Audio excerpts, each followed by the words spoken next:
Hey, yo, it's me, Pops Van Marmalade, and you're watching the Comics-Related Madness Network. Huh? So come get some. I know, right? Good help is so hard to find.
Fairview's coffee has mysteriously gone missing.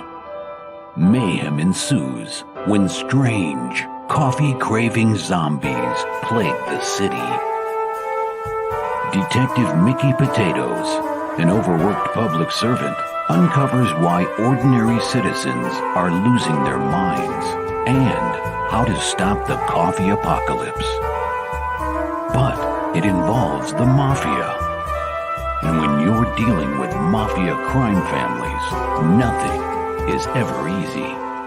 The mafia controls everything in the city, including the police, including him.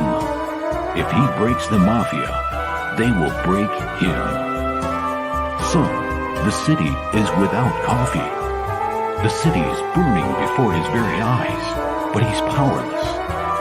Detective Potatoes has the power to stop the coffee apocalypse, but if he does, he could lose everything.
What is Path of the Pale Rider anyway? Is it a comic book?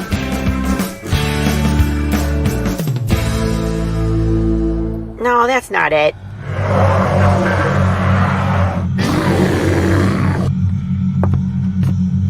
Is it this? What the heck is Path of the Pale Rider, man? There's no way this is right.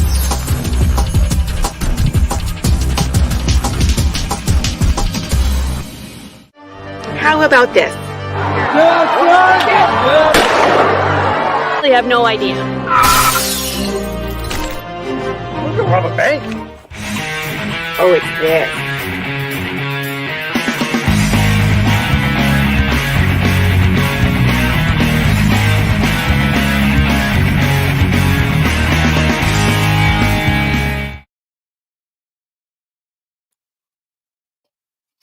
The statements in the following broadcast are not necessarily the opinions of the Madness Comic Network, its staff, sponsors, or contributors. The show is rated TVMA and all those other letters.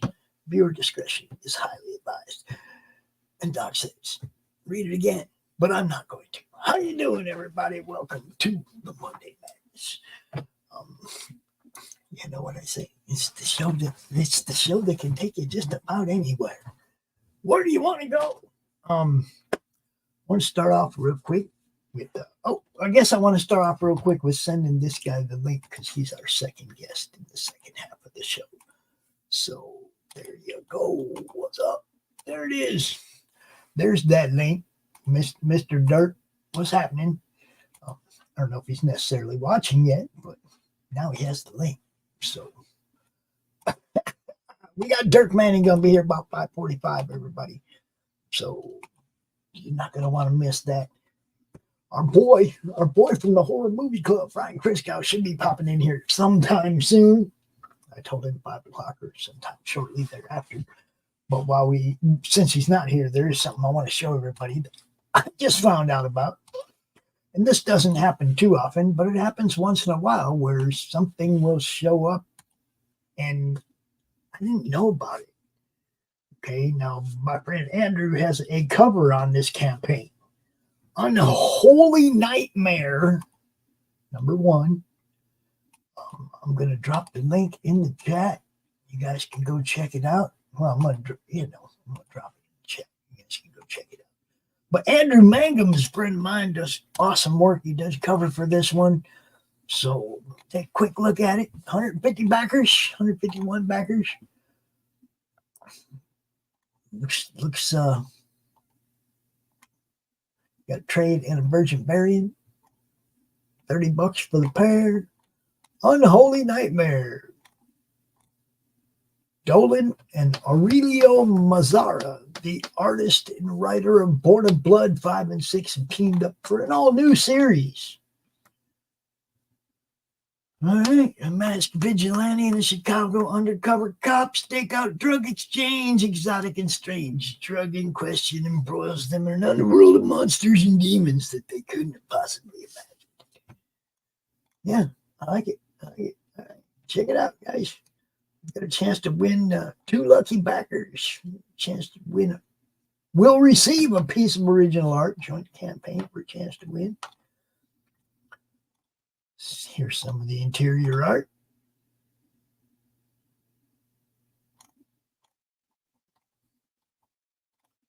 So yeah, guys, there you go. Mutant Farm Comics. Dolan Waddick. And looks pretty good, man. Looks pretty good. 3 days left. Go check it out. And there you go. Andrew Mangum right there. Andrew Mangum and Splash.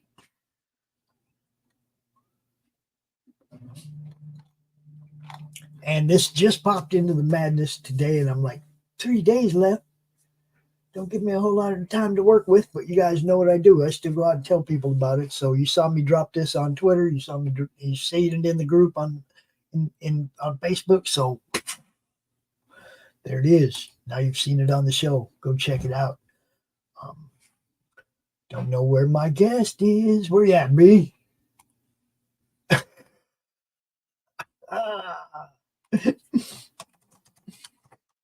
It is party time, my friend. Yeah. Might get Doc come out here in a little bit too. Doc plays this video game called Champions Online. So I went and created a character and messed around with it. And then I was told that's not the game to play. That's the Bush League version. And that there's a better one. And I was like, trying to talk Doc into changing is going to be impossible anyway. So, yeah, no. But I think, Doc and I might start doing a little bit of a gaming stream. It worked pretty well. He was showing it yesterday. We did a little test run. It was fun. Had a good time. So might do a little stream, but we're going to need somebody else to come out here and field the comments and stuff while we're rolling, while we're playing, because the game goes to, you can't see anything else that's going on. You can't see your StreamYard. You can't see the chat. Nothing. You're just in the game. I don't do the OBS thing, so it's the way it is, man.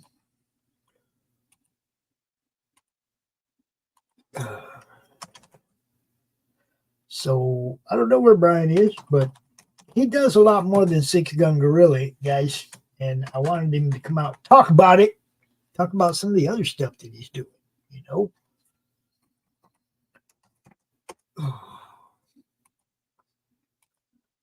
Mr. Christgau, where the hell are you? I don't know, Mac. I don't know what's up. My guest and my hopeful co-host ain't even here. So, okay. I think my co-host is coming. I think. I don't know where Brian is, though. I don't know what happened to him. I'm just going to send Max to late. He can come out too. Till Brian gets here. I think I'll do that.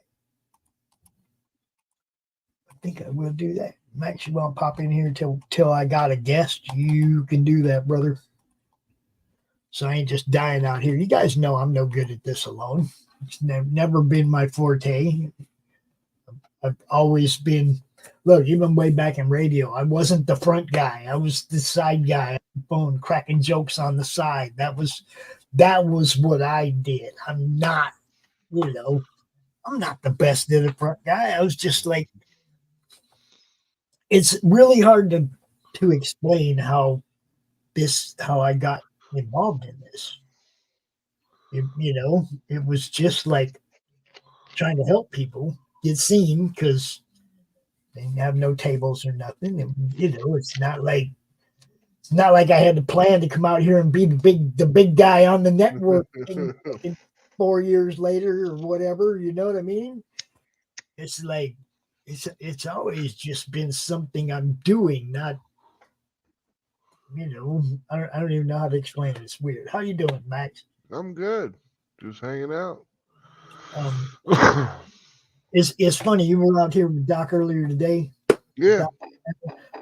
I was watching Doc for a minute and then got distracted. Went upstairs, got distracted doing something. And by the time I came back down, the show was over. And I went to watch, and it was like, well, damn, Max and Tanner popped in. He dropped the link like it had to be 20 seconds after I left. You know what I mean? It was like, because I didn't just stiff you guys and not show up. No, that's all good. I mean, damn. Yeah, I don't know what I was doing. I was doing something. It was weird. Came back and it was over. I was like, damn. So what are you going over today? Say what? What are you going over today, Ryan? This is the one that Andrew just dropped in the group a little while ago, and I hadn't seen it. It's only got 3 days left. It's called Unholy Nightmare. Cool. And I mean, it's like, oh shit, there's a Joe Ball cover.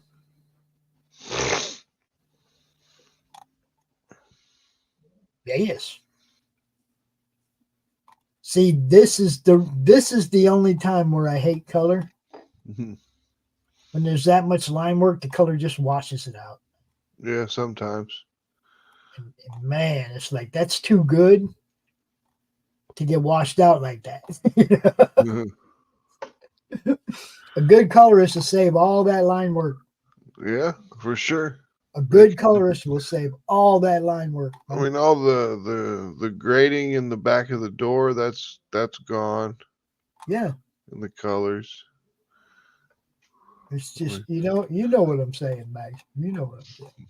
That's one of the reasons I love black and white, and one of the things that it's hard on a colorist. How do you do that? Yeah. How do you color it and still give us all that line work? Because we want it all. We don't want to miss none of it.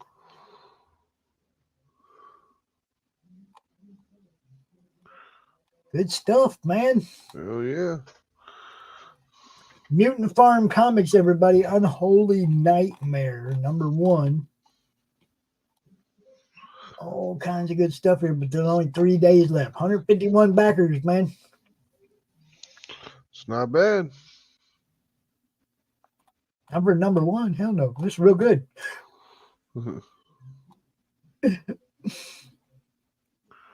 Looks like your campaigns, Max. A little bit. Yeah. Oh, it's got it all. Just it's got it all. A little bit of everything. Standees, inked bust, sketch, interior art. Oh, Drawn Into the Comic is sold out. There was 5 of those, and they're gone. Yep, got stretch goals, all kinds of stuff.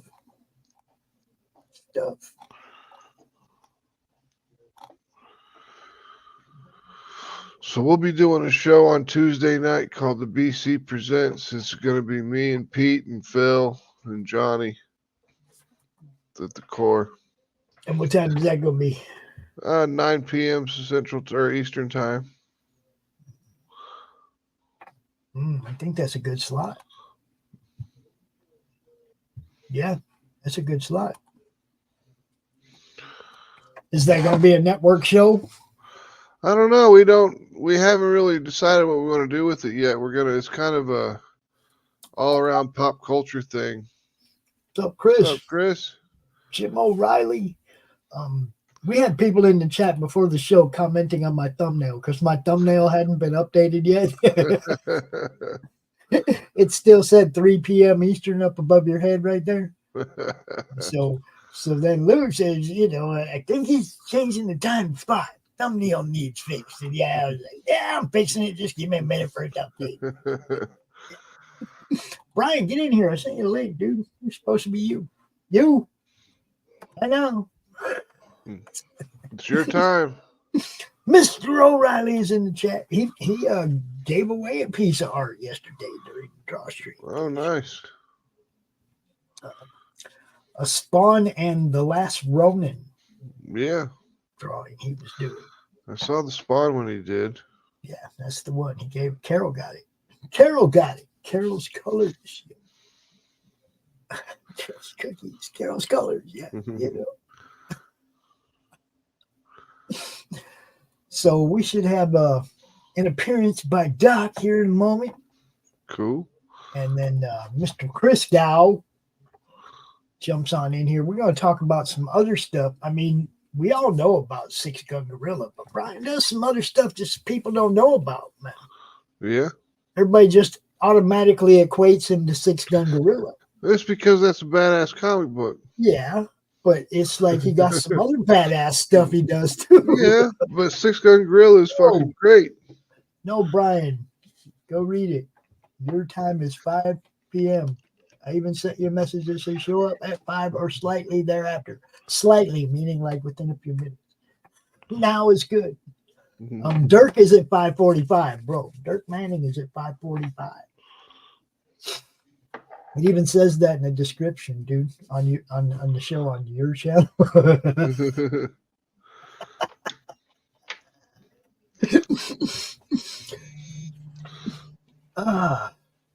Just let me finish this soup. Yeah, finish your soup. Hurry up. Do your thing, boss. Do your thing. Now, Max, what's next? Oh, I can see what's next. Hold on. Wait for the coffee.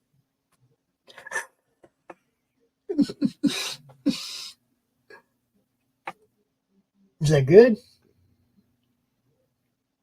Yeah.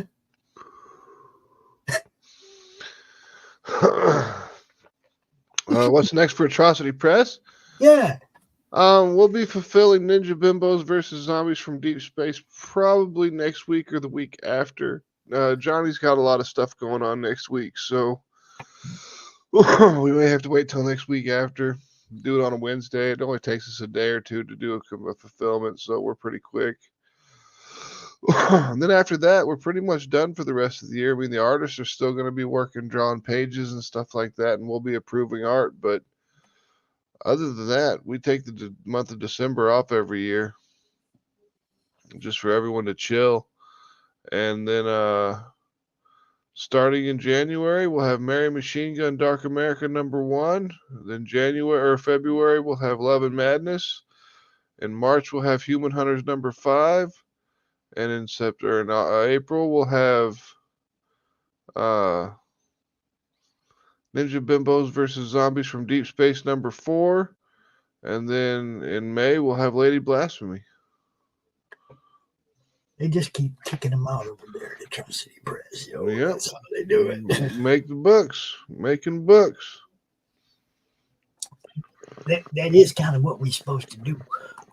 Everybody, we have a... Hold on. Just hold on.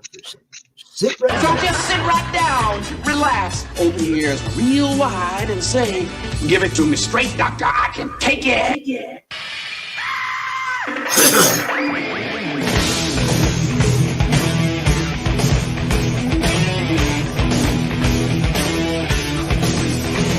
Get the chocks out from under the wheels. Flaps up. No offense, Margaret. Contact. We're off. Rum, rum. Doctor, give me the news. I got a bad case of loving you.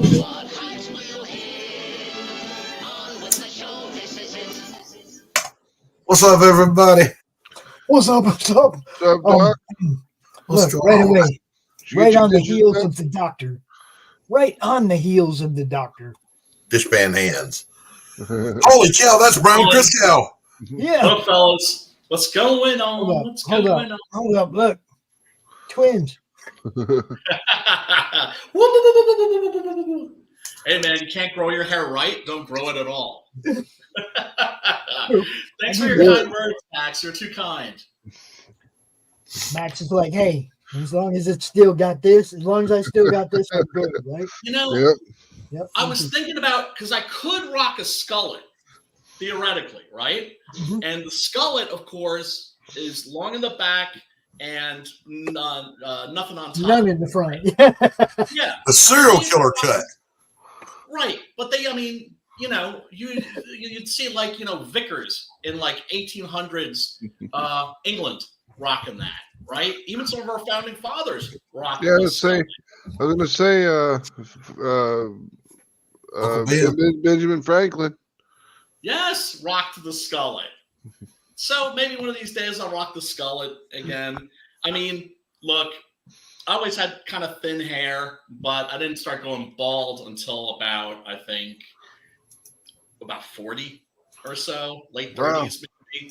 So I got to have like that nice period where I was like the New York City punk and the goth scene and everything, and I had the fucking hair like that here, like halfway down to my waist. So I enjoyed it while I had it. Yeah, I was in the goth scene back in the 90s. Well, the thing is, Brian, that you and I preserved our dignity. We didn't do the slow creep and the long. Come on, guys. You have to. There's a certain point where you're just like, you gotta just, you just have to accept it. Embrace the suck. Embrace the suck. Yes. Mine is going. Mine is going, but I'm trying to get the. Oh, okay, but it's creeping back, right? You've got a receding hairline. Like, that's not too bad. But when it's thin on top and you see these fools do like the comb over, yeah, it's a stop. That and like the guys that, of course, a rug, Yes. I am 60 years old. Yeah, I know. Yeah, I'm 60 Pops. years old. I'm not waving this shit. But in fairness, Pops has looked like that since he was 30. Yeah, man. Pops looked like that when he was 30. Come on. I mean, I take it. You know, it's such an insult, a cosmic insult. It's like I'm born, I don't have any hair, then I have hair, then I don't have hair again. And it's just like, Lord, what you doing to me? Well, this is how I feel about it. 1, I never have a bad hair day. 2, washing my hair is like washing my hands. It's that fast. 2, I never have to. 3, I never have to buy another hair dryer. 4, my hats fit better. You know, I mean, come on. You see, you gotta look at those are all true, glass half full. But tell me, like, if they didn't have a cure for baldness tomorrow, you wouldn't be all over that shit. No, actually, I wouldn't, and I'll tell you why. Because Tacey likes him that way. That's No. Because with this much sex appeal and charisma, if I had the long hair again, it wouldn't be fair to any of you other guys. Just saying. That's true. There's plenty of women, Doc. We ain't tripping. Go ahead, get your hair back. Yeah, but they'd all be hitting on him. That's the problem. Now, I if I could get my hair back, man, I'd be. You can't have this much style and sex appeal and hair. I'm trying to go for the George Carlin look with the receding hairline with the ponytail. Ponytail, yeah. See, George was cool. Yep. Mm-hmm. Well, you see, I don't know if it's that he made it work or just because George is such a legend and an icon and such a Chad that you know it's just like, well, anything would have looked cool on him because he was. You know, all of you guys missed that. While I was extolling my own virtues and bragging, I drug the tip of my cigarette across my coffee mug, knocked ashes into my coffee and the fire onto the carpet. And then drank it like a man. And then drank it like a man. So I had to stomp out the fire, get another cigarette, and now the question is... Drink it like a man, Doc. There you go. Studley. That's a Chad move right there. There's no... Listen. Like past Master Dan said, hit that like button. We won't judge you. Those aren't 4 heads. Those are 5 heads, guys. Yep, it's 5 now. Just call it what it is. It's a 5 head. Shit, I got like a 9 head. Shigama. So, Christgau. Yes. Before we dive into what you've got going on these days, got 2 things for you. 1, congratulations on finally getting settled. Thank you, sir. Thank you. You are very welcome, and I'm delighted for you. And I hope that addresses issue number 2. You are the second hardest person to reach in the community that I know. Yes, he is. Well, I mean, you know, I was in hotel purgatory for 2 months, which was not fun. Well, totally unexpected, not cool. I'm still kind of roughing it here at my new crib. Well, you know, I still don't have a couch. You know, I blew out my wrist, so I can't move shit myself. And so I got to get some friends in, but they're hard to get a hold of and actually, you know, get them to do anything, quite honestly. And so I still don't have a proper desk. This is a kid's desk. I like it. I like it. Yeah, but I need a proper desk. So once I have a proper desk and I get a couch in here, and the next room is going to be my office, and that's where I'm going to write the Great American Comic Book, or at least hopefully some that don't suck. And then in here will be like, you know, the swinging bachelor pad. You know, all right. Couch, all right. But what we need from you right now, Brian Christgau, yes, sir. is the commitment that I, Brian Christgau, a writer of great repute, will make myself available to you lower people more frequently for consults, consolation, commiserations. Brian, I'm not going to let him. Look, every Thursday night, Doc, during the Horror Movie Club. Yeah. The link is there, and anybody can come hang out with us. No. That is not the same thing.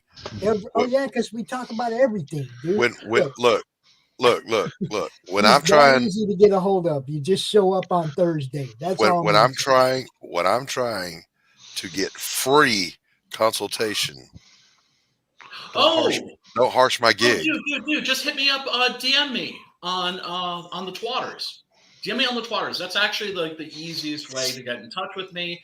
And you know me, if people are looking for like help or advice, I mean, I'm shocked that people are turning. I mean, I'm actually like working as an editor right now. I had to, Brian, I had to resort to relying on Max Devill. Well, yeah, so that's an upgrade. That's an upgrade, son. That's an upgrade. Oh, I kibitz. I'm blessed to be surrounded by all this great talent. Look, I do want to get this out because look, Brian, you guys all know Six Gun Gorilla, but Brian does some other shits people might not know anything about. And I wanted to talk about it a little bit before Dirk gets here so that, I do too. Look, I do too, but I do have a 6-gun question. Please. That I've been burning. At your service, John. No, I know that he's a badass Western hero. For sure. Yeah. But does he ever have a moment? Oh, you mean like does he go gorilla out? Oh yes. Yeah. He signs, right? Okay. All right. Okay. Because people were like, "Oh, well, does he talk?" I'm like, "Well, he's a gorilla." he was a circus gorilla, Doc. I know the story. Gorilla.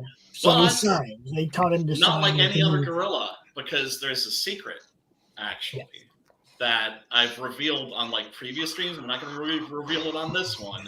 Let's just say it's Tarzan related, and it's something that will reveal once that glorious day comes along, and I can do 6-gun gorilla versus Tarzan and Pelusa. I want first pick when they cast for the movie to play the gorilla. I want to do the motion cap. Yeah, I was hoping more for like Rick Baker or somebody like that. No. You need this face for a gorilla. Come on. No, what I'm saying is, I remember like people saw Gorillas in the Mist, right? Mm-hmm. And I remember like, it was like Rick Baker and, one of the greatest special effects artists of all time, as obsessed with Great Apes as I am, big King Kong fan, naturally, big Mighty Joe Young fan. And people, when I told them that like, that was special effects, they were like, those aren't real gorillas? So, I mean, I think what works, and mind you, I think like the current, like the last trilogy of Planet of the Apes movies, I love the first one. I thought the first one was absolutely brilliant. I thought the second and the third were like kind of mid. Yeah, agreed. The special effects were on point all the way. The second and the third one were just astonishing. That's why you need Andy Serkis. Yeah, right. That's his job for now. He played Ian Dury. Ian Dury from the Blockheads. He was like in the Ian Dury biopic. So he does still occasionally get a part where he's not mocapped. Yeah, but I mean, like, he's just so good at it. He is. And remember, too, that CGI characters never worked until Gollum in The Lord of the Rings. Like that, because I remember thinking, like, couldn't they just do makeup or animatronics? Right. And that didn't win because it had a human being behind it, right? As opposed to something, CGI. It's always been good for non-organic things, right? But not living things. And then, of course, they started doing the mo capture, and some of that stuff is really astonishing. Yeah, so I'm not ruling out, Guillermo. I know Guillermo del Toro does have a copy of trade paperback. I know because a friend of mine gave it to him. So, Guillermo, hit me up, brother. And, we'll work something out. I'll consider. As he flatly rejects me in favor of all these other people. All you need to do, all you need to do is come at the 6-gun gorilla with an option. Yeah, man. That's all you want is an option. Yes. All right, so yes, let's move on to the new stuff that Christgau's cooking. The new stuff. Well, I just got this in the mail the other day. The other Dizzy. And that's what I want you to talk about. Right there. Nice. All right. And, so, what's going on with this, Brian Christgau? Well, my boy Adam Lawson did a book called The Kill Journal. Great concept, right? It's all about like masked killers, slashers, basically, right? Right. And he has like an explanation for them, which is that they're revenants. And they're these monsters that are created by traumatic deaths, right? Jason drowning in the lake, right? Freddy Krueger being burned to death, so on and so forth, right? So these are creatures that come back, and the way that you destroy them is you recreate the circumstances that created them in the first place. Oh. But what's especially great... So like you got to drown Jason. Exactly. You have to burn Freddy Krueger, right? And but what's best about this series is that it's very much about answering the question of what happens to the final girl after the credits have rolled, right? Right. People who survived, it's like they've just seen all of their friends murdered, maybe their families, and because that's the whole thing, the final girl, the last survivor. Nancy. What happens to that person? And so these people are left with this deep-seated trauma.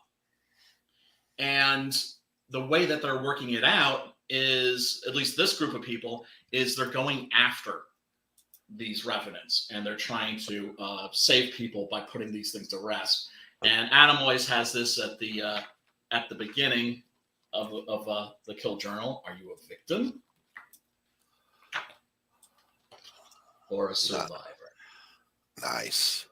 So he commissioned me to write he wanted to do little dossiers, little short stories about the origins of the main characters. And I actually got the character that I wanted, that I was crossing my fingers for, who is Finch.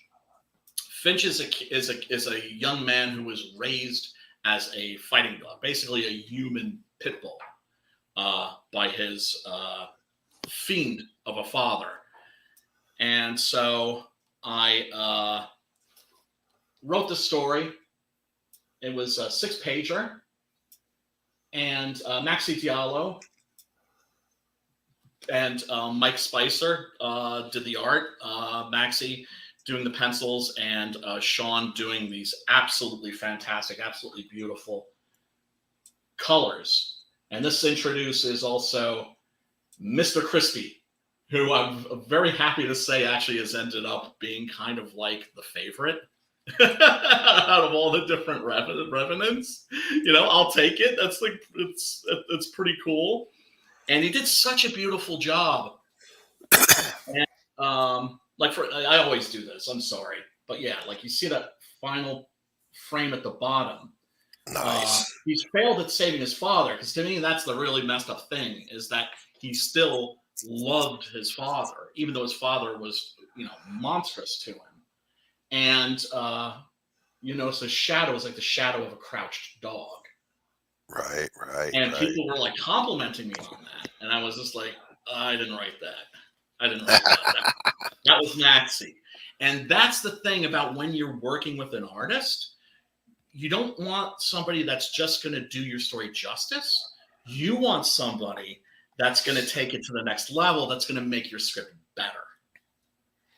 And he's that guy. And, I lobbied for him on a project that we're working on now called Blood Moon Stomp. That's going to be The Wrestler meets The Shining.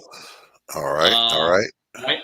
But yeah, this is like an added 22-page story. And it's about the birth of Mr. Crispy. Oh. A homeless man who gets set on fire. And put that back up there again. Missed that. Yeah, there he is. The birth of Mr. Crispy. The moment of his career. Right there. Good stuff. Yeah, it's I mean, look at this art. I've been so lucky, so blessed to be working with like the people that I've been working with. It's incredible. Just super talented people that, like I said, take everything to the next level. It's always work. It makes it worth it when you work with people that are professional, they're good, and they share the passion on the project. Who does your lettering? That's what I've gotten. I'm sorry? Who does your lettering?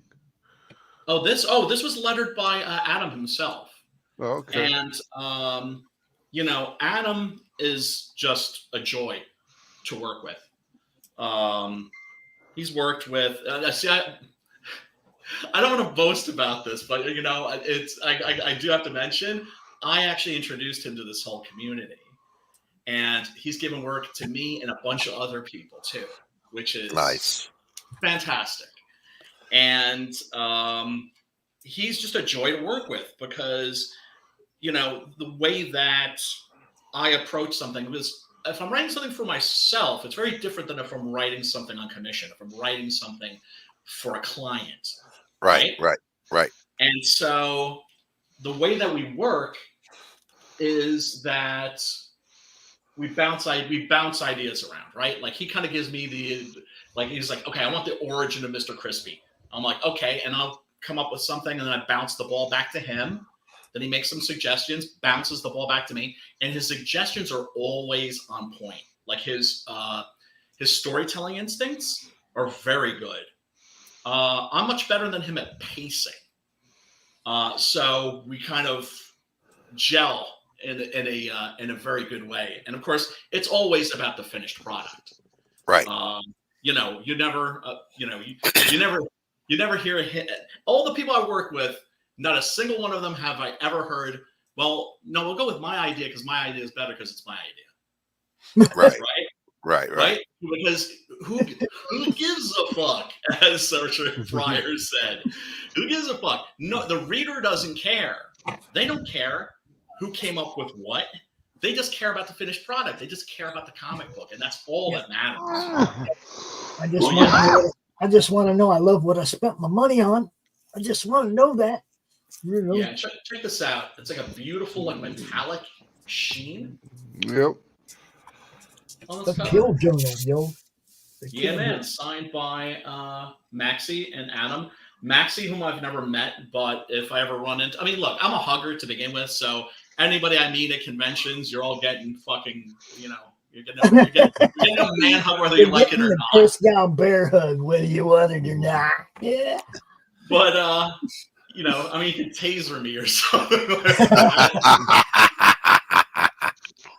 But and I respect personal boundaries. You know what I mean? If there's like certain people that I know are just kind of like, don't hug me. I'm like, oh, yeah, I respect that. Otherwise, fuck you. You're getting a hug. And Maxie's one of those guys because I've never met him, and he's just doing such absolutely beautiful work, and I am so proud to be a part of this project. And let's see. Oh yeah, and there's a little patch in here. I'm shitty at sewing, but this is going somewhere. This is going probably on my leather jacket. Oh, yeah. The Gifted Rebels patch. Gifted Rebels. That's Homeboy Adams' clique, his crew, which I'm very happy to be associated with. And so we did that, and then also in the works is Blood Moon Stomp, which is going to be like an 80-page plus graphic novel or trade paperback. Cool. I hate that term, graphic novel. Right? It sounds so pretentious, but what I'm saying is, I don't think it's going to be individual issues. I think it's just going to be a trade paperback. And let me give you a little peek, a little teaser on let's see here. You're so stupid now. You know what? I spend it's like I got Baldur's Gate on in like the background. Think about he's trying to play video games right now. We know how it is. Me and Doc. Yeah. Pops, can you share my screen? I do not see your screen to share. Okay. But what I can do. Oh, yeah, that's right. All right. See, I'm not used to being on the other end. Yeah. See. Yeah, man. But what I am going to do, because it is 5:45, and Brian, I don't know if you've ever met this guy before, but you said something about meeting people at cons and giving them big bear hugs and shit like that, right? And that was a great segue into bringing in my next guest, who I've met at cons more than once. Okay, so we're still going to show you your stuff, but everybody say hello to the one, the only, Mr. Dirk Manning. What's up, Dirk? What's going on? What's up? What's up? What's going on, everybody? Thanks for having me on. Hey, you know what's up. Let's take a quick look at what Brian wanted to show us real quick. Real quick. Yeah, so like I said, this is like basically Adam approached me and said, I want The Wrestler Meets The Shining. And that's hopefully what I have given him. There you go. And he was actually going to use a different artist on this, but I just kept pushing for Maxie. I was like, Maxie's the guy, Maxie's the guy, Maxie's the guy. Because he'd done such a beautiful job on the Kill Journal stuff. And Adam's like, yeah, you were totally right. And that should be coming out early next year.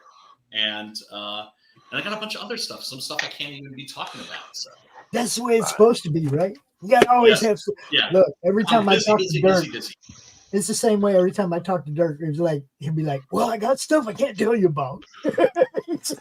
Well, like Brian was saying, though, it's such a wonderful position to be in, right? To be in a spot where we're grinding out and have stuff you can't talk about yet. This is the place where when you get started on this journey, and Pops and you and I talked about this at Grand Rapids Comic-Con a couple weeks back, my 20th year in the game, right? Wow. And when you get started, this is the spot you dream of being in, where it's like, oh my God, I'm like booked out for the next year. I got these books coming out, when originally you're just like, oh, if I could just get this one book out.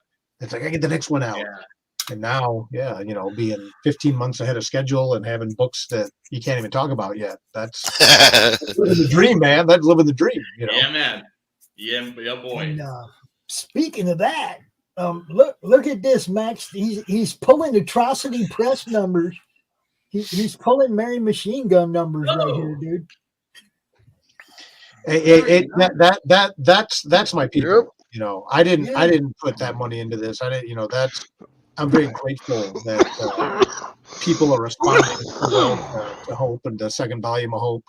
So that's a team effort. So I appreciate that, but my love goes out to everybody who's been backing this campaign, checking it out, things like that. It's very flattering. It's very humbling. I'm very honored. I take this obligation very seriously to give people the best work that we can put forward. And I'm glad that people are responding in kind. Dude, do you have a digital offering, Dirk? Yeah. You can actually get the PDF. In fact, someone else just asked about getting a PDF of Hope Volume 1 and 2.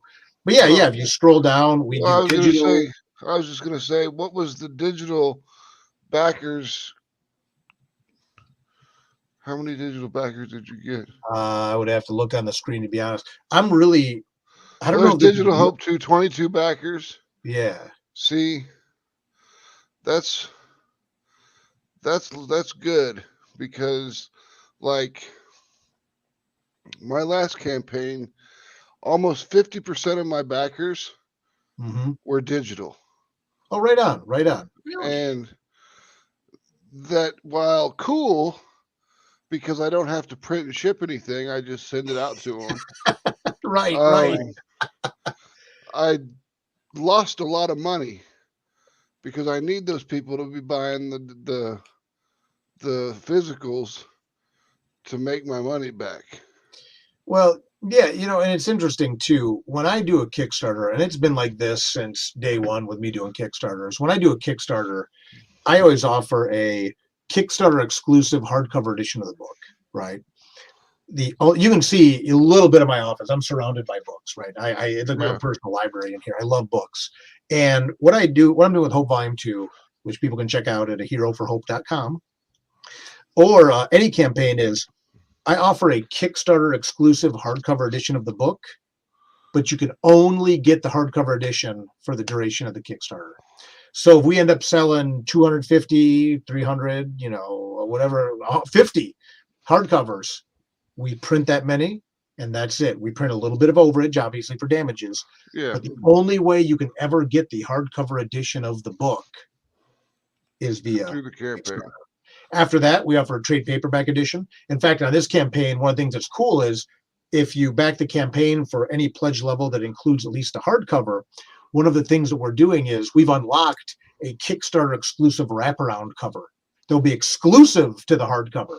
So now not only are you getting the Kickstarter exclusive hardcover edition of the book, you're getting exclusive cover art with it, along with the 6 other stretch goals we've unlocked so far, which is the sticker, the bookmark, because I'm a sucker for bookmarks, a book plate signed by me, signed by Sally Scott, the artist, a remark on it by Sally Scott as well, and now we got that wraparound cover as well. So the wraparound, is it a dust jacket or is it printed on the book? No, I'm actually printing around the book. We're doing the same thing we did with Volume 1. So this is the standard edition of the trade paperback edition of Hope Volume 1, right here. Cool cover. But then when we did the Kickstarter, right on the book, yep, that's the wraparound.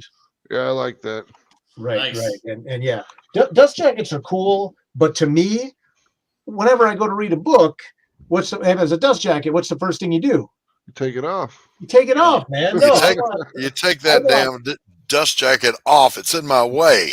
Right, exactly. I want that cool art right on the book. So every time I pick up my Kickstarter exclusive hardcover, I'm like, yeah, that's the exclusive version of the book, right? That's the version that I got that because I jumped in, I backed the Kickstarter, I pre-ordered it that way, I supported the team up front. That's, to me, it's all about paying it forward. And that's what we do. Really I might need to talk to you about who you're using to print those hardcovers. Yeah, get at me on the side. I can talk about. I mean, I publish everyone that I've talked to just does dust sleeves. Yeah, yeah, definitely. Yeah, get at me. I mean, I work. I serve as special projects manager over at Source Point Press. They obviously do a lot to help me out on some of that stuff. But yeah, we can talk for sure. I'm also very big on paying it forward. I don't think, right? Spirit, man. That's a spirit. That's the indie spirit, is what it is. Well, yeah, it is. Yeah, it is. I always said if I ever got to the point where I was making comics, I would do everything I could to help other people get there. Right. There you go. I grew up. I grew up. Even when I started creating comics, when I first publishing my first book, Nightmare World, as an online comic, I didn't even have internet in my house, which I know seems crazy now, right? But I couldn't afford internet. Yeah, right back then, it's like it's not like we had phones with internet and stuff like that. I had to go to the library to see my online comic published online. Yeah. So they had internet cafes back then. You actually I had to go to the library. Oh, I'm saying the library had like 4 computers with internet on them, and it was like, dang. And then you had they had like a time limit, like you only be on them like 30 minutes. Yeah. But again, this is 20 years ago, right? You can see the gray hair here, right? Well, that's what I was saying. 20 years ago, where I lived, we had the library, and then we had Cybertown. Okay. And Cybertown was an internet cafe that had 8 computers, and you could either go in there, and it was the first place with like high-speed internet. Yep. So you could go in there and surf the web, or they were all networked together, so you could play like Call of Duty, or what was it? It wasn't really Call of Duty back then. It was some other game. No, Medal of Honor or something like that. Yeah, we had the library, or we had like Kinko's, but Kinko's charged you by the minute for the internet. Wow. Right. So if you need to do something online late at night, you have to go to Kinko's, and like they were charging you like by the minute. I wish I could remember how much it was, but there's a couple times I had to go in there and like do something. I'm like, oh man, and hurry it up and type it as fast as you can. But so so I guess it goes back to what I was saying earlier, even about the Hope Volume 2 campaign being as successful as it is that I don't take any of this for granted.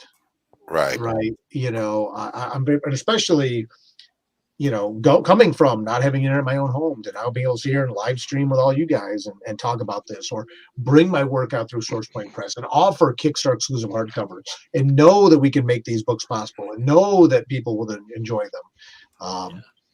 It's an honor, and it's very humbling to do this, and to be 20 years in the game and have 20 original. No offense, man, Brian, but graphic novels, right? To have 20 graphic novels published in 20 years, right? Plus, not to mention all the the other one-off stuff I've done here and there. It's I'm very fortunate, and I'm very thankful, and I'm very grateful to have this opportunity. And just like to be talking. Gratitude goes a long way, don't it? What's that? A little gratitude goes a long way, don't it? That's it. You can't forget where you came from. Never. That's crucial. Yeah. Look, I can remember the first time I met Dirk at Grand Rapids Comic Con a couple of years ago, and Brad, my cameraman, was already a huge fan, and he was like, "Oh, I got that, but I don't got that and that," and he started just grabbing stuff off Dirk's table, right? And we did a little interview, and Dirk actually did a promo spot for us. Yep, which I remember that one. Still play, great guy. Okay, look, this is when you walk by Dirk's table, Dirk's going to get your attention.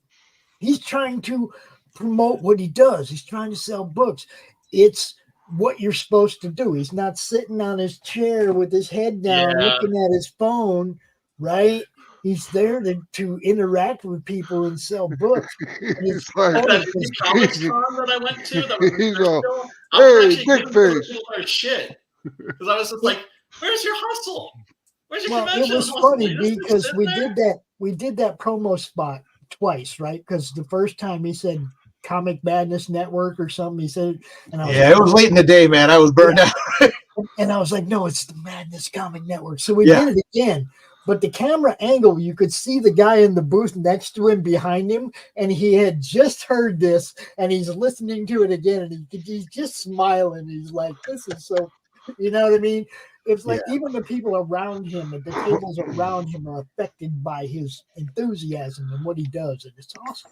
When I was at Planet Comic Con, I don't remember the name of the artist, but he was at Artist Alley, and he was pulling people in through Artist Alley it was like some aggressive marketing, because he's all out there, and it's like, as soon as some guy's walking by, he's all like, "You son of a bitch, come on over here." I'm going to be straight with all you about this. The one thing there's two things you'll never see me do at a Comic-Con if I'm behind a table. One is sit down, unless I'm eating. Like if I'm like grabbing a sandwich real quick, I don't want to be like standing up. I'm always standing at my table, right? Yeah. Like if I'm like getting something to eat real quick, I'm like, like taking like a bite of a sandwich. But the other thing is I don't ever call people out. I'll stand there, I'll be approachable. Someone makes eye contact or look at the books, say, "Hey, how's it going?" If anything looks my hardest sell on anything cold. If someone's looking at stuff, I'll say, "If anything looks interesting, feel free to check it out." Yep. That's it. Because you'll look at my I write mainly horror stuff, and you'll see the covers of my books, and you'll know. But then they say they're looking at Hope, like, "Oh, this looks interesting. Here's what it's about." Yep. They're looking at Cthulhu Jr. Here's what it's about. They're looking at Tales of Mystery. Oh, here's what it's about. But that's it. But yeah, I've been at shows where people like call out and like do that carnival barking stuff. And I'm gonna be just honest with you. As a creator, I've seen that kill an aisle, man. I can't stand it, because once they start people like walk and they like walk around. It's like, no, man, no, you're come on, man, be cool. If your stuff looks interesting and your setup is, there's tricks you can do at your table to make sure, not even tricks, just techniques you can use at your table to make sure people see your stuff. And I've seen people with flashier displays than mine, but when you walk by my table, you're going to see books. You're going to see books. And if you're interested in comics and you're interested in books and something looks interesting, you're going to wander over. We'll like Pop said, we'll chat for a minute. Yeah. But a lot of people, they're only interested in prints, they're interested in original art, they don't like scary stuff. They're going to walk right by, right on. That's fine. I get it. I go to Comic-Cons as a fan too. I not only can't afford to buy everything, not everything interests me, and that's okay. But I would rather have 4 quarters than 100 pennies, right? Yep. I want to engage with people that are going to be interested in this stuff. They're going to check it out. They're going to be, and build that readership and have that relationship and do it that way. I've seen people hard sell customers and then brag about it, but it's like that person's never going to. Man, if that person sees you another comic, they're going the other direction because you nailed them. It better be a good book. It better have been a really good book. Yeah, exactly. They better have read that and said, man, that person twisted my arm, but holy mackerel, am I glad they did. But here's the thing. People don't remember what you, I didn't know I was doing a right or wrong seminar, sorry. People don't remember what you sell. They remember how you make them feel. Yeah. And that's both in person as well as with the books that you're offering. Yeah. Right. And that's the key. That's what it's about. It's about that relationship, like Pop said, peer to peer, but it's also about that relationship about when you buy that book, did you feel, man, I'm glad I got this. Yes. Man, I'm glad. Man, I can't wait. I can't wait to go back to Grand Rapids Comic Con or Cherry Capital Comic Con or C2E2 or New York Comic Con, wherever it is. And I can't wait to go see that guy again so I can get his next thing or get something else from his table. Or in the case of Brad, get everything I don't have on the table. Whatever it may be. And speaking of getting stuff off, Dirk. Speaking of getting stuff off Dirk. Oh, yeah, you got the last one. Yeah. This one. Uh-huh. Tell him a little bit about that one, Dirk. Yeah, man. So that was, I did a graphic novel with Tony Schiavone from All Elite Wrestling, who also works with Conrad Thompson. And that book was an exclusive you could only get if you subscribed to the Ad-Free Shows Network for a year. And I wrote all the text, me and Mike Dawkins, and we kind of worked on that together. We did that.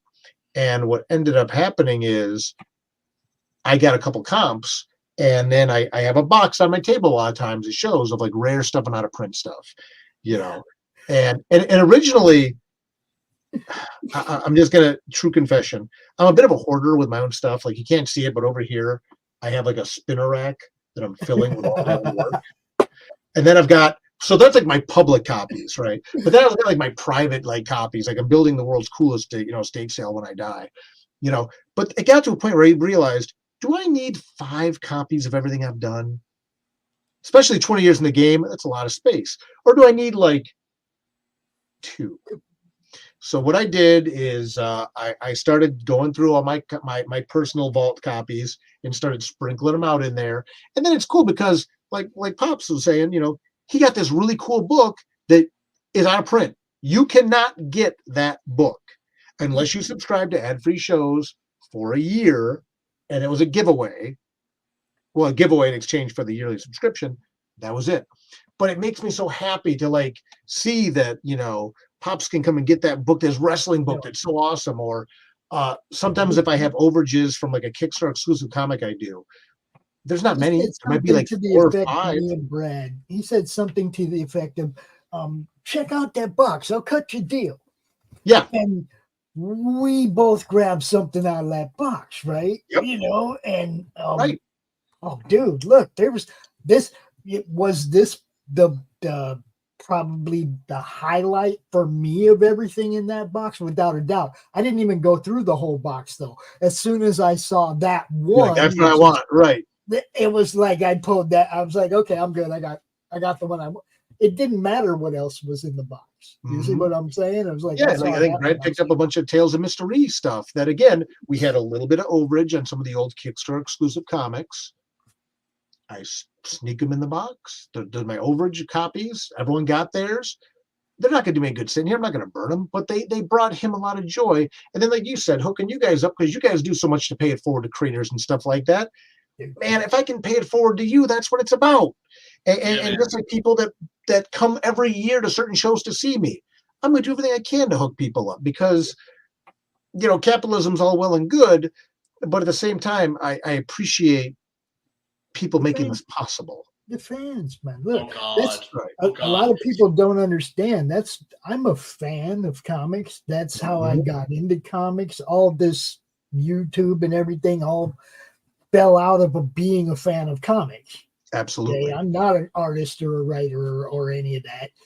Maybe a little bit of a big mouth personality, but you know what I mean? It's like you know what I mean? It's like I'm not industry. Okay. I'm a fan of the industry. And some of these guys, like, Dirk's been around for 20 years. He falls into that category of people that have offered me a lifetime of entertainment. Okay. Because there's going to be people that got into comics when they were 15 and they're 35 now.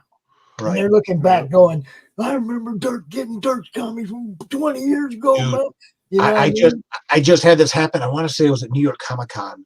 This guy that walked by and he kind of stopped and he looked. And I go, hey, how's it going? I go, if anything looks interesting, feel free to check it out. And he kind of walks over almost like slow-mo, like real slow. And he's like, he goes, Nightmare World. I go, yeah. And I kind of start telling him about it. And he goes, I read this when I was in high school. Online. He goes, but then eventually the server moved and stuff and I couldn't find the book for years. And he's telling me some of the stories I wrote inspired him to do some stories and stuff like that. And it was so cool, man. And again, but then again, this guy's in his 30s, right? He's talking about reading this stuff in high school. I'm like, oh, I guess it has been 20 years, hasn't it? For me, I think there's been 5 iterations of people that have gone through high school. Yep. Okay, so I'm I just saw more Greg. Thanks, man. Oh, my knees are aching. What's happening? Check it out, guys. I'm 60. When I did the Right or Wrong column, Newsarama, when I was at C2E2 this last year, I had one of the big writers at Marvel walk by and he saw my banner, which I always have this is my publicity photo is this photo right here. And he stopped and he goes, hey man, and he goes, you Dirk? I go, yeah, I know. I don't really wear top hat and scarf in real life. And he goes, I read Right or Wrong and Newsarama back in the day, and that was a really big part of what could get me started writing comics. I go, well, thank you so much. He goes, what's your name? And tells me and stuff like that. And I'm like, oh my God, this is the guy that's writing Carnage right now. It's so cool, and writing Spider-Man and stuff like that. But again, it's about that paying forward. But yeah, it's about those generations of creators that we can help. And this is what I was saying. It's I'm 60. When I say somebody that's offered me a lifetime of entertainment, I look at people like Mike Barron, okay, who has been a part of since I first started reading comics, right? Mike Barron. Then I get to meet him and get to know him and become friends with him and stuff all these years later. Right? Okay. The game has changed. I didn't know who Mike Barron was then. I knew The Punisher was a badass book and The Badger was cool. Yeah, Badger, right. You know what I mean? The stuff I was reading that he wrote was cool. I didn't even know who wrote it or drew it. I didn't care. I was 15 years old. I was reading comics, right? Okay. Well, see, I mean, you make a really fascinating point there too, and I guess this comes back to even with Hope. If you scroll to the top of the page for the second too, you'll see this again. I have this philosophy when I write that any book I write, you should be able to pick it up and read it and know what's going on within 5 pages. Tops. You should be able to figure it out. Yeah. And with Hope, this is a book that I found so many women readers especially would gravitate to this book, and they would buy it, and I would start to tell them, they'd look at it and start to tell them about it, and they say, no, I'm good. I just want, how much is it? Because it's a non-sexualized female character. And they were like, this is what I'm looking for. Or again, with Hope Volume 1, it's called Mother, it's about, and Julie Lavelle is a mom. And they're like, I want that. I want that, right? And it's so important to make books that are accessible and that speak to different people and the experiences that they have and things that they can relate to, right? I totally agree with you. I'm on the flip side of that. I make all sorts of exploitative. But there's a market for that, man. Look, yeah, there's a market for that too. Yeah, there's a market for it. Yeah. There should be every genre should be accessible, right? One of the biggest mistakes the American comic book industry ever made was they stopped making comics for girls, right? And look at how manga is killing it now. And that readership is predominantly female, right? Because they're making comics that speak to girls. But well, yeah, and hope is something that doesn't necessarily just speak to be fair, doesn't just speak to women. It just so happens the main character is a woman, right? But it's like you can pick it up and read it, and you can jump into volume 2 and pick it up and read it. Or my series Tales of Mystery, volume 5 came out last year. You can pick it up and read it, and then if you like it, you can go forward. You can go you can go back to the beginning, whatever you want to do. With Hope, I did something called a pledge level called I'm New Here Too, that you can get volume 1, then you get the Kickstarter exclusive hardcover of volume 2 with all the extra stretch goal stuff and all that as well. But it's so important that whether it be women readers, young readers, old readers, return readers, you got to make stuff that's accessible, that they can pick it up and get into it. And it can be accessible, but still have complex characters and dynamic situations. But you think back to like, one of the first comics I ever read was The Incredible Hulk by Peter David. And it was like in the issue like 360s. I didn't need to go back and read 360 issues of The Incredible Hulk to figure out what was going on. I got the gist because I saw the TV show when I was younger. And I'm like, this looks interesting. Oh, this cover this is neat. Oh, I'm going to check this out. And there you go, right? Eventually I went back and read thank you, man. I appreciate you. Eventually I went back and read all the Peter David stuff because it was like you were saying too, Pops. It's like, oh, this writer, he's really good. Has he written? Oh, he's written Hulk for a while. So I started going back and like checking out more and more of his stuff, right? Or then certain artists were really good. I'm like, oh, they're drawing something else. I'm going to check that out. But the books need to be accessible. That's one of the things that I'm really proud of with Hope is that this is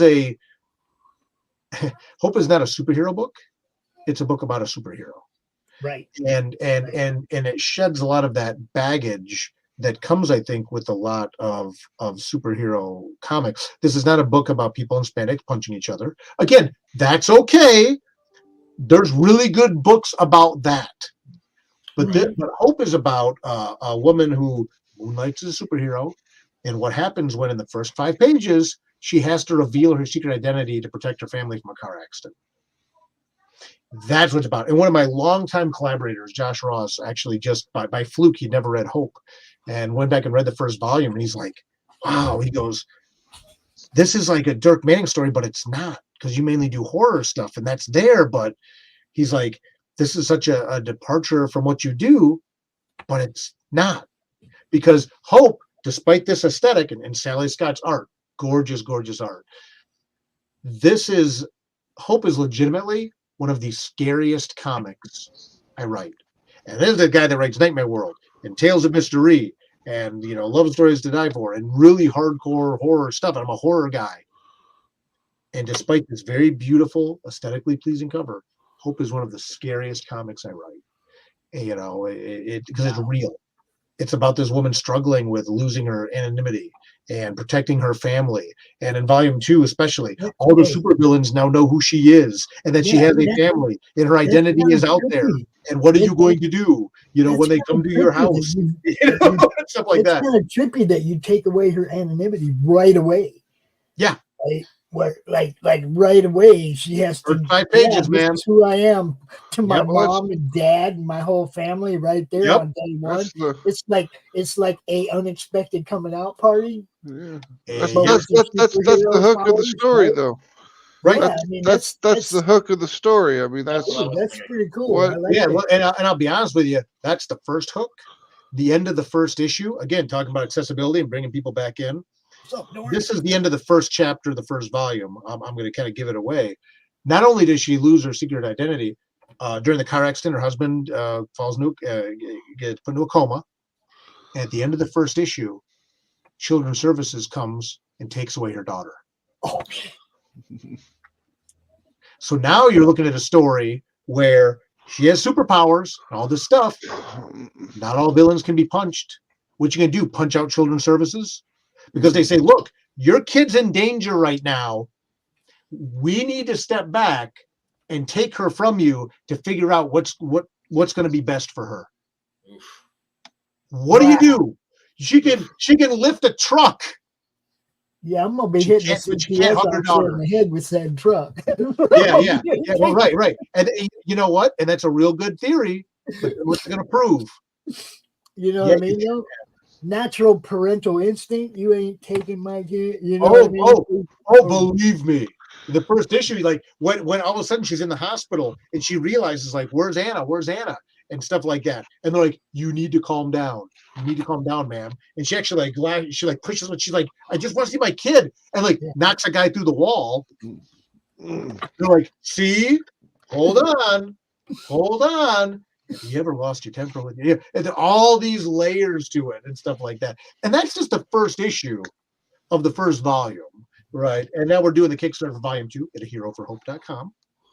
But that's really the other thing the story's about. Not only her losing her anonymity, but then also trying to struggle to get custody of her daughter back. And then the supervillains all know who she is. The media is judging her and all this stuff. And she was Hope because she didn't want it. In the world of Hope, you find out that people that have powers, they have the option to register. And if you register, you get all kinds of perks, right? The government, you work for the Ultra Affairs Office, things like that. You know, for property damage. Right. You're protected. But she didn't want to do that. She didn't want to dedicate her life to and she's very open about it. She's like, I didn't want to get involved in that. I happen to be one of the people that got powers. I don't want to go do that stuff. I want to be a wife. I want to be a mom. I want to be a private citizen. But she does put on the costume and saves cats from trees. Or when there's a car accident, when there's a jam, a traffic jam on the highway and an ambulance can't get to the hospital, she goes and she gets the ambulance to the hospital. But then she goes back home, right? And she just turns it off. And her husband and her daughter didn't know about what she did, right? But then when she gets outed in the first 5 pages, her whole world turns upside down, right? And that's really ultimately what the crux of the story is about. And again, in volume 2, which is now on Kickstarter, we're seeing more and more now the court of public opinion and the courts in general, but now the supervillains are really starting to come after her, right? Because they can make an example of her. And she's not protected because she's not registered. And she didn't want to register. And you know what? Because the government took her daughter, she's kind of pissed off at the government right now too. Yeah. Right? So it's like, what do you do now all of a sudden when, and it was on the page earlier, but like this gaggle of really bad people start coming after you. Oh, and does CPS go after the registered heroes kids? Just a question. No, actually, no, because if you're registered, you're offered a level of protection that they feel Julie was not offering her daughter, right? If you're registered, they know who you are. They have protections in place and things like that. But she's like, I don't want to do that. I want to live off the grid. I just want to do my thing. Yeah. But no, absolutely not. And that's the thing. Well, one of her best friends, Helena Boy, in the comic, she says to her at one point, why don't you just register? And she's like, I shouldn't have to. Mm-hmm. Which, again, creates an interesting conundrum because it's like, don't you want to do it to try to get your kid back? But at the same time, they already got her kid. And so again, there's a lot of layers to this. And I've talked about this. Well, it shows a high level of conviction, so that's pretty cool. She has a very high level of conviction. And here's the other thing, and we talk about this in the book too. Hope would this have happened if Hope was a guy? Probably not. Probably not. Let's be real. Would they come in and take a guy's kid away if he got outed as a superhero? Probably not. Right? It only depends on the superhero. It depends. And I don't want to give away too much in the story, but I'll tell you what, that's certainly how Hope feels about it. And maybe she's wrong, maybe she's not. But she did. She has very strong conviction, possibly too much. but that's part of the story, right? She's a very complex character, and she's not always going to do the thing that maybe all of us would necessarily agree with. She doesn't even necessarily feel the way we do, about a lot of things. So it's a very, and again, and I've said this before too, I'm a middle-aged white guy. Spoiler, I cannot write about the woman's experience. I can't write about the experience of being a woman. I can't talk about systemic chauvinism, for example, or things like that. But I can tell a story about a woman character having an experience. Well, of course. And that's ultimately what this is about, right? That's what this is about. It's about this character, and she's dealing with different issues. She has, like you said, very strong conviction about something, and go. Well, I mean, we're writers. What do? We put ourselves in other people's shoes. In order to be a good writer, you have to have a certain level of empathy and also imagination, right?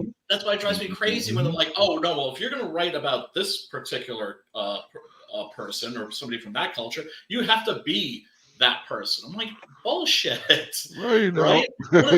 Yeah. I'm not a Cthulhu either. I write about Cthulhu a lot, right? There you go. But again, The Remains of the Day, which is about like Elizabethan England, right? And a manservant, written by a Japanese author. You're right. Right. But again, you just have to be authentic about what you're doing. I'm not writing about the woman's experience. I'm writing about a woman and her experience, having an experience. Yeah, you're providing the experience, so obviously you get to provide her reaction to said experience. You're the writer. People need to line up. I mean, you should always do your research and to figure out what your character believes.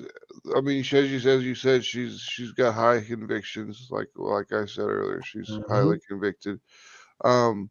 She's convicted. That's true. Yeah. So you need to have those convictions. What convictions are there? What convictions exist? I mean, obviously it's like for most of us, racism is bad. That's a good conviction to have. But then you have bad convictions that you can have as well. Absolutely. And that's why I like complex characters like that. So it sounds like a pretty cool story. I appreciate that. And that's it. Now, just to go another direction, one of the books I have coming out next year is a book called Homestead, with a friend of some of yours, Les Garner, who's the artist on that book. My dude. Yeah, you're right. I've known Les a long time. Years ago, I met Les. I said, we're going to work together on something someday. I have the thing in mind, and we're going to get there. And we did. But it's a book called Homestead, and at its surface, it's a werewolf Western, right? But ultimately, it's about white settlers coming into conflict with the Lakota people over the Homestead Act. Now, that was a book that I determined early on, given the depth of exploration of the Lakota culture that we're going to be doing in this book, I'm like, I need to go even deeper than this. I need to really talk to someone. And luckily I found, I've become good friends with a proud member of the Lakota Nation who was able to help guide me in regards to some of the cultural issues and even the language, and even the language of the Lakota. That was, for something like that was really, really important. And it's funny, with Homestead, he was like, well, these words you're using aren't real Lakota words. And I said, I've been researching the story for like 15 years. I'm shocked to hear that. And I've cross-referenced everything 3 times. And I wasn't thinking to defend myself, but to say, look, I'm sorry. I've researched this up, down, and sideways, and I thought this was legit. And he goes, no. He goes, these are made up words. He's like, this is like No. And I said to him, I said to him, oh, I'm shocked. I said, why is it? I said, I've cross-referenced this on the internet. This is this. And I said to him, why do you think it is that I looked like 5 different sources and they're all telling me that this is proper words for the Lakota?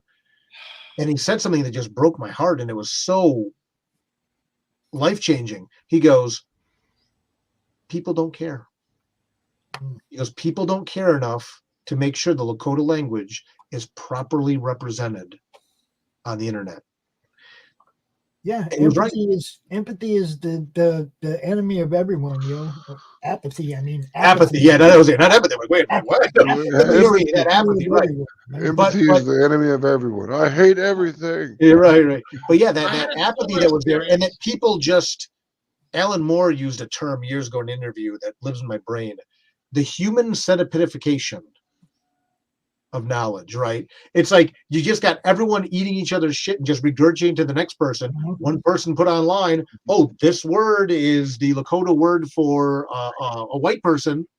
And next thing you know, every other website says the same thing, right? The human centipidification of knowledge. And it was so eye-opening and so powerful for me to realize, like, wow, man, I'm glad I did this. I'm glad that you brought up my boy, so I got to highlight his work. This is Les drew this for me. Yes, he's so good. And again, Homestead will be on Kickstarter next year, but I might keep it more hope-centered now, right? But it's one of those things that, Les is incredible. But we talk about empathy and recognizing what your boundaries are as a writer. But with hope, ultimately, this is just a book about a character with very strong conviction, perhaps too much at times, and putting her in a very dynamic situation where her secret identity has been revealed to the world. And now what happens is, in Hope Volume 2, is what happens now when the villains start to actively come at her. Volume 1 is very much about that relationship and that struggle with trying to regain custody of her daughter. And there are supervillains in it, don't get me wrong. Right. But Hope Volume 2 now is, well, now the supervillains are coming too. Now they're actively like organizing, and what's going to happen when you're no support and here they come and she doesn't know they're coming, but they're coming. And again, there's a pledge level too that called I'm New Here Too on the campaign, where you can get the Volume 1, the special edition Volume 1 trade paperback, the Volume 2 Kickstarter exclusive hardcover, all 7 stretch goals we've unlocked so far, at a bundled price with free U.S. shipping.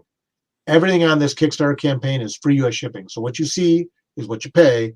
I'm holding that line as long as I can. Canadian friends, international friends, sorry, I appreciate you, but I can't pay you to read my books. I'm sorry, it's not there, So I do offer shipping as inexpensively as possible internationally. What I can do, though, in the U.S., free U.S. shipping for anything that people order through anything that includes the hardcover at heroforhope.com on Kickstarter. And or just go to heroforhope.com or go to Kickstarter, type in hope, then space the number 2. It'll bring you right to this campaign, and you can join 246 other people and counting, and 10 days left. So, dude, I want to thank you for coming out and giving us some of your time, because I know you're a busy man, very busy man. Look, can't wait till I see you next. We'll do a new spot for the Roku network on the yeah, well, hey, thank you for everything you're doing, man, for giving people, like Brian and myself, this platform to come on and chat and things like that, and all your continued success and your growth. It's very well earned. You guys are just grinding, and I appreciate that hunger more than anything.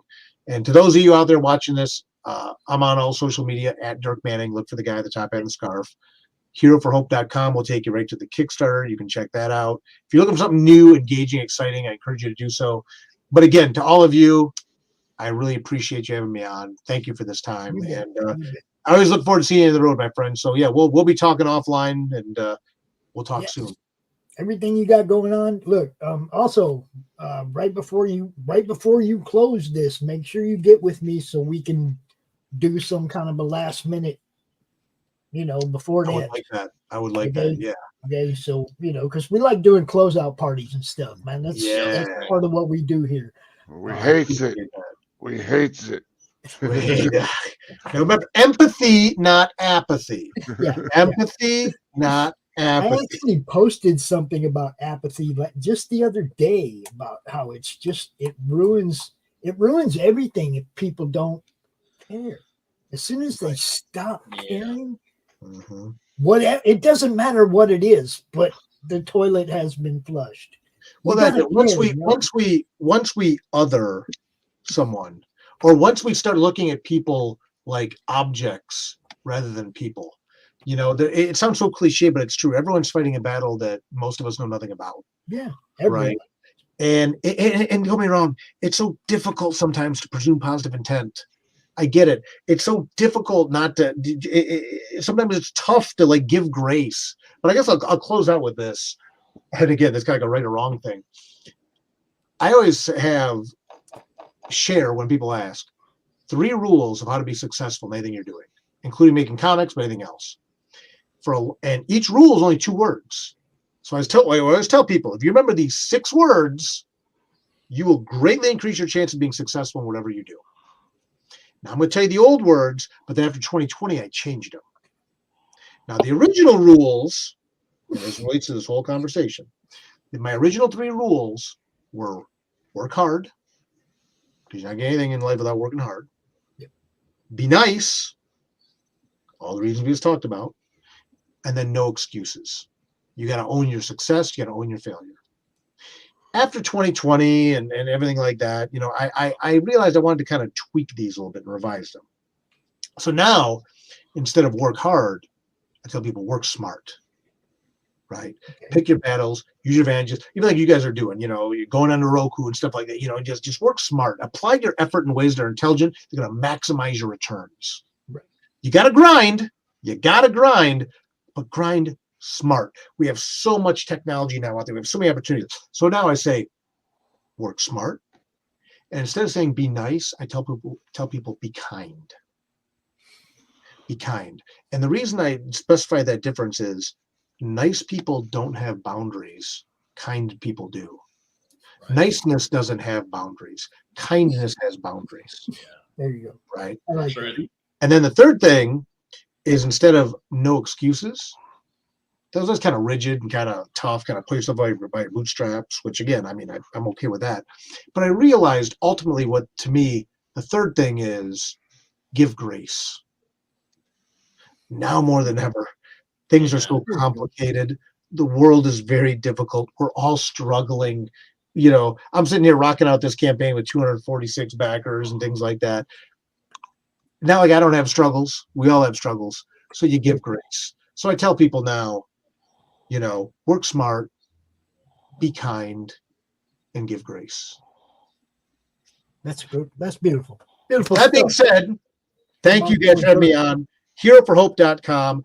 I do a monthly newsletter. People can sign up at dirkmanning.com. I send a newsletter first week of every month. You can check that out. I'm on all social media at Dirk Manning. But again, thank you for letting me come on and talk about Hope Volume 2. I hope those of you listening will consider checking this out. Sally Scott's doing amazing work. Dave Lentz is doing amazing work. Editor Junior Joe's doing amazing work. Source Point Press, great publisher. And I'm just really excited to bring this book to more and more people. So thank you, friends. I appreciate it. And yeah, we'll talk soon. I'm going to finish the show with your video. Yeah, I'm going to finish the show with your video here. But Brian, go ahead and tell people what's up, where they can find you as well. Well, you can find me on the Facebooks at Brian Christgau, and you can find me on the Twitters at Brian Christgau. Yeah, pretty much. And on the YouTubes, at Brian Christgau. You can also find good, man. That's why I'm Dirk Manning everywhere. Just have the same moniker everywhere. Just go look, you'll find us. That's why mine's different everywhere. It's simple, stupid. And that's why mine's different everywhere, to keep everybody guessing. Well, that's fair. You're just an ornery old bastard. That's why. Now, Max, tell everybody about you and where they can find your stuff, which is right there next to your name. Yeah. Right here, atrocitypress.com. You could go there, check out. We've got all of our social media links, links to our Facebook group and our Twitter page, or our X page, whatever you want to call it this week. And our Twix now. Our Instagram, Twix. Yeah. You can be a left Twix or a right Twix, right? Yep. And so then it's got all the news for Atrocity Press up a week before it hits social media. And it's got our shop on there to buy all of our books and our merch. So jump on there and check it out. Yep. Lots of stuff to buy on Atrocity Press. Yep. And we're having a big sale right now for the whole Black Friday weekend, so, into Cyber Monday. So We got a sale going, and we've only got 2 trade paperbacks left for the Not Safe for Work version of Mary Machine Gun's trade paperback. 2 left of the first printing, you guys, of the trade paperback. 2 left. Correct. You know what's up. This is how we do it. It's Monday Madness, which we've changed the time, moved a little later in the day. I was trying to give a break to some of my other friends. We got the bargain bin that's on at 3 o'clock, and Rex does his show at 4 o'clock. And it was like, man, I'm just going to move back to my old time slot, 5 o'clock, get out of their way, let them get extra views, because it's all about eyes on people's stuff, man. It doesn't matter what channel. It doesn't matter where. It doesn't matter if you're watching on Brian's channel or Doc's channel. Oh yeah. Thanks, Doc, for coming out. Appreciate you. Almost forgot Doc was here, too. A damn dirty thing. Sign up right now and fund my comic. There you go. You know who I am. I ain't got to say it. Y'all have a great day. I'm going to play this trailer for Hope Volume 2 and then a couple of ads after that, and we'll be gone, yo. Peace, everybody. Peace and love.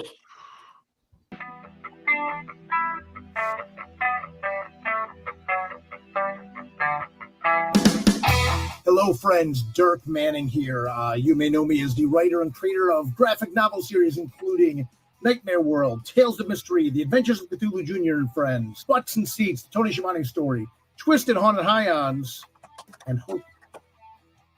Hope is a story that has been very near and dear to my heart for a long time. It's a story about a woman who is a mother, and she moonlights as a superhero. And the story involves what happens when she is forced to reveal her secret identity when her family's in a car crash. Those of you that have read Hope Volume 1 know that the story gets very dramatic, very exciting, very passionate, very heartfelt. And again, those of you that read Volume 1 have been waiting so patiently for Volume 2. And I'm super excited to bring it to you now with artist Sally Scott. Hi, everyone. Sally here. I am so excited for Hope Volume 2 Masks. Dirk Manning has done it again with brilliant storytelling, colorful characters, and lots of surprises. I cannot wait to see how this story progresses, and I hope you enjoy it as much as I do. Bye now. We have a ton of really cool opportunities lined up with this Kickstarter. You can get the Kickstarter exclusive hardcover of the book. We even have a couple of the limited edition hardcovers of Volume 1 that were Kickstarter exclusive. We found a couple. You can get those. You can get the Hope versus Everything t-shirt.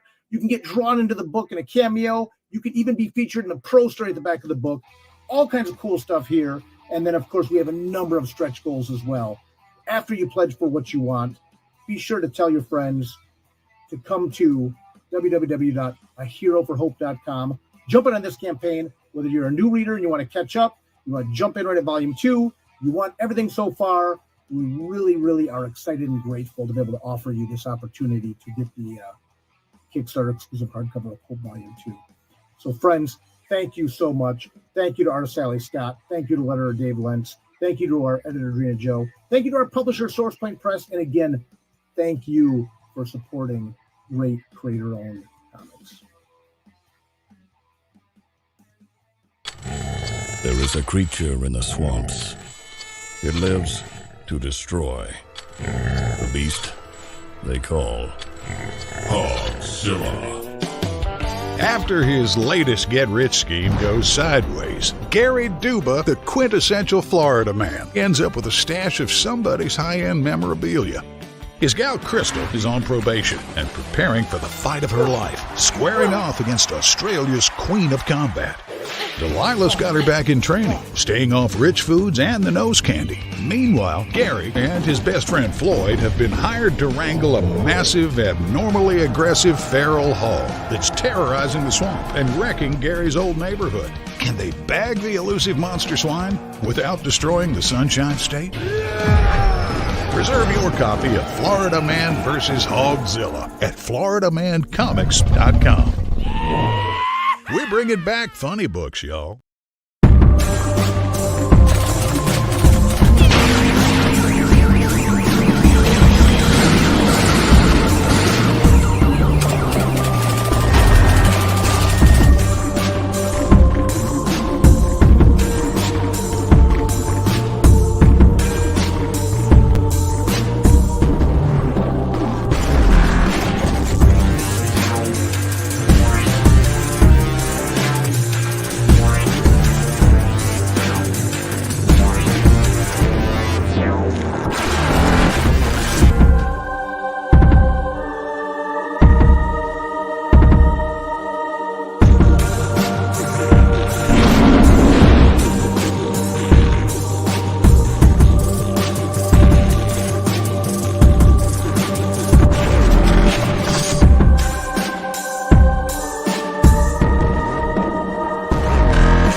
I told that moron not to take out my Tchaikovsky tape.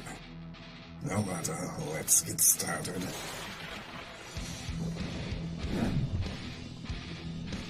Here we are, Nancy Moon. The last time we left our heroine, she had just joined my esteemed colleagues at level M. And the soldier who knows stop talking, a magician with a money issues, and a vampire with a checkered past. With her other teammates she's yet to meet. One in particular might be a little bit shocking for her. I do hope she's not allergic. Back it today, won't you? Like right meow.